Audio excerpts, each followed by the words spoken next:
weligay iyo allah wax idin kama codsan waxaan idinka codsanayaa waana haddaad samaysaan arrintaasna waa maalinkii ugu dambeysay waa markii ugu dambeysay oo la arko kabta xaaji oo wiilasha Soomaaliyeed dhaliilayso ani idinku waxaan noqonaynaa saaxiibo nafta u dhaxayso hadda ka bacdina garabkiinaan ahay waa haddaa codsigan fulisaan ninka oo waliba idinka tiina anigu idinka idin naxaya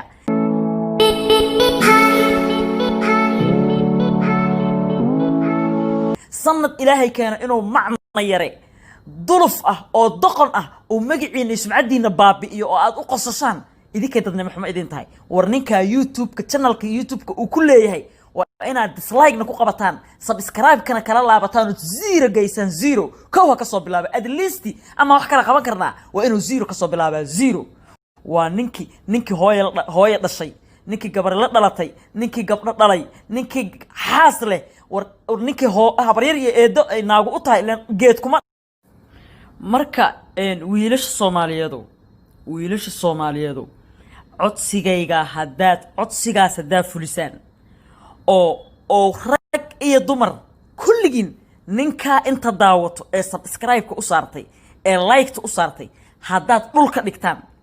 waxaa idin sheegayaa wiilasha Soomaaliyeed oo waxyaabo badan iga tabanayay oo aniga si gaar ah u dhahan farxiya ragga ku taagantahay inaan saaxiibtiin noqdon garabkiina istaagaa ballan igu ah haddaad ninka warka keentaan ama wax kala qaban kartaan wax kala ama qaban kartaan wax kala ma qaban karna soo maahan at least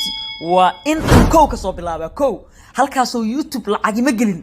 lacag inuu ka helo soo YouTube-ka iyo hunguri ma gelin inuu hooyo Soomaaliyeed saa u baabiyo waa inaad warka keentaan warka keeno kow ka soo bilaabo kow ka soo bilaabo wax kala laga ma qaban karo kow ka soo bilaabo hana arko in magaciina uu dhaamayo aad dhibsanaysaan oo ma aragtay meel idin kaga dhacay ha dareema ninkaas waa rag dhaame Soomaaliya ismaahintu wax fiican ma aha hadda aniga Facebook aan codkaygaan dhigay oo ii sheeg snap intaan dhigan aan Facebook intaan snap ka dhigan Facebookna soo dhigay walaalayaalow channelkiisa na tusiyo maxaa ku qoran iyo war yaa khay Facebook waa dhex jiiftiin yaa khay barkin iyo busta idin yaalo waa la socotiin waxa ka socdo dhan waa ogtihiin ya ninka asaga ah walaalayaalow channelka YouTube-ka uu ku leeyahay waa taqaaniin ninka xaaskiisa codadka ugu duubtay WhatsApp-ka markay wax kale isla soo dhameeyeen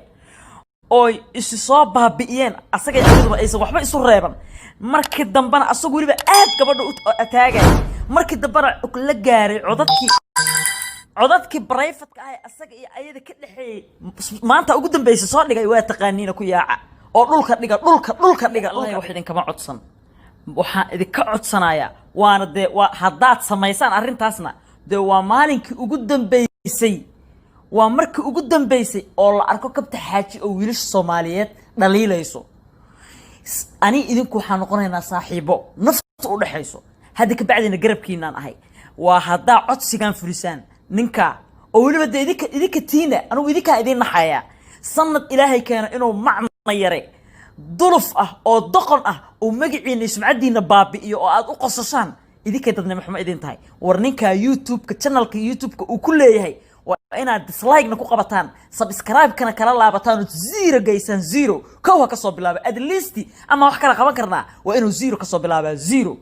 waa ninki hooyo dhashay ninki gabar la dhalatay ninki gabdho dhalay ninki xaas leh war ninki habaryar iyo eedo ay naagu u tahay geed kuma marka wiilasha Soomaaliyeed codsigaas haddaad fulisaan oo rag iyo dumar kulligiin ninka inta daawato ee subscribe-ka u saartay ee like-ta u saartay haddaad dhulka dhigtaan waxaa idin sheegayaa wiilasha Soomaaliyeed oo waxyaabo badan iga tabanayay oo aniga si gaar ah u dhahan farxiya ragga ku taagantahay inaan saaxiibtiin noqdon